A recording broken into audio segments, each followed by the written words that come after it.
Hello student, welcome to my YouTube channel with Maya and this is chapter 9 of Civics Foreign Policies of India. So let's start this video. First answer the following questions. What is foreign policy? Foreign policy क्या होती है? So foreign policy is defined as any country makes rule and regulation with other countries to create relations. For that policies are met. These policies are called as a foreign policy.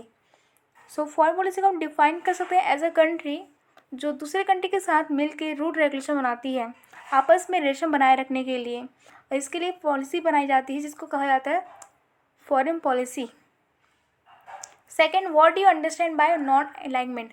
आप non alignment से क्या समझते हो? So non alignment meaning is that not to join any group of world because it breaks peace of world in two part.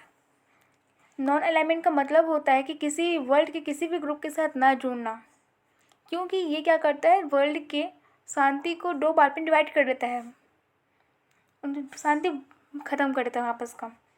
For this India creates relation independently and not by ideas of discrimination in this is called non alignment. जिसके कारण इसीलिए India ने खुद के साथ relation बनाया, किसी और कंट्री से किसी ग्रुप के साथ ज्वाइन नहीं किया हुआ है, और इसी कहा जाता है non alignment. Third, to protect India's independent foreign policy, how is non-alignment helpful? Write your ideas.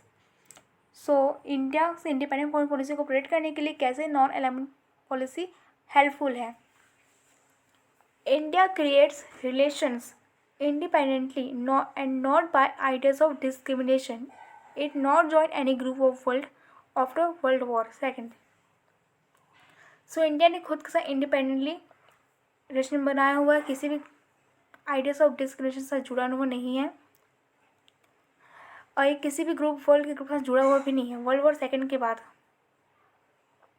This non alignment help in India's peace, international cooperation and development.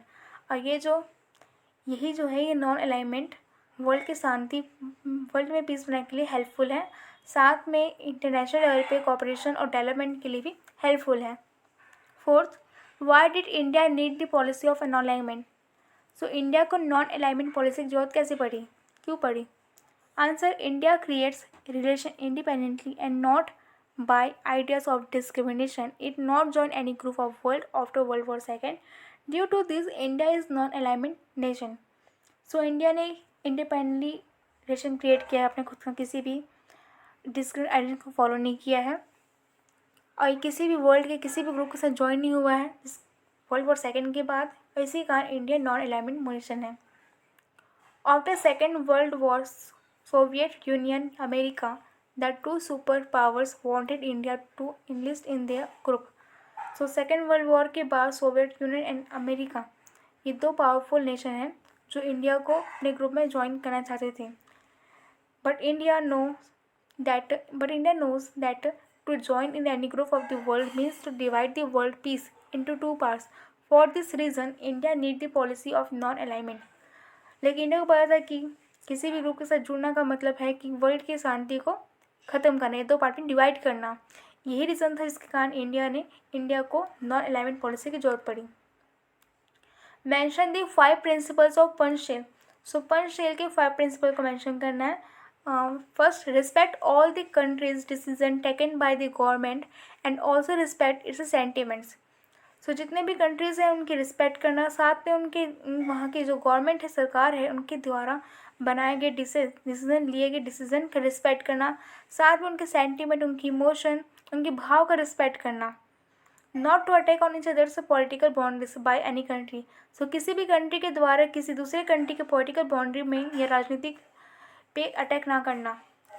Third, not to interfere in each others internal matter by any country. So किसी भी country के internal matter पे दखल अंदाज ना करना.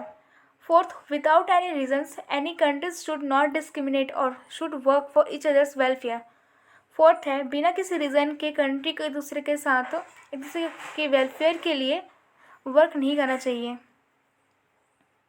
ये इनको डिस्क्रिमिनेट नहीं करना चाहिए, भेदभाव नहीं करना चाहिए. बोथ द नेशन और countries should help each other existence of independent peacefully.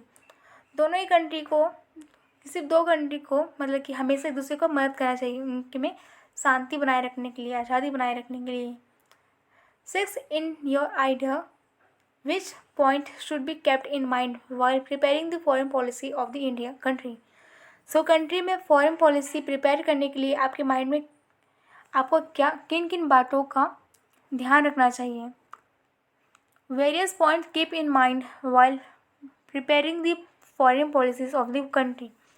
So country में फॉरेन पॉलिसी को प्रिपेयर करने के लिए हमारे निम्न बातों का ध्यान रखना चाहिए, जैसे कि रिलेशन विद अदर कंट्रीज़, दूसरे नेशन के साथ कैसे उनका रिलेशन, साथ में वहाँ के जो नेशन के जो लोग हैं उनकी स्थिति कैसी है, कंडीशन कैसी है, साथ में नेशन की प्रॉब्लम क्या है, उनकी समस्या क्या है। 7. Name the foreign policy of India framed in 1962। So India ने 1962 में एक फॉरेन पॉलिसी अपनाया था, उसका नाम क्या है? In 1962, China attacked our country from northern and northwestern direction. Due to this, country faced many problems. So 1962 में चाइना ने कंट्री पे हमारे देश पे हमला किया था, अटैक किया था नॉर्दर्न और नॉर्थ वेस्टर्न डायरेक्शन से, जिसके कारण इंडिया को बहुत सी समस्याओं का सामना करना पड़ा। After 1962, India framed a foreign policy. It increases there army and weapons, जिसके कारण 1962 के बाद इंडिया ने एक फॉरेन पॉलिसी अपनाया, जिसके कारण उनकी आर्मी और उनके वेपन से बढ़ोतरी हुई, इंक्रीजेस हुए।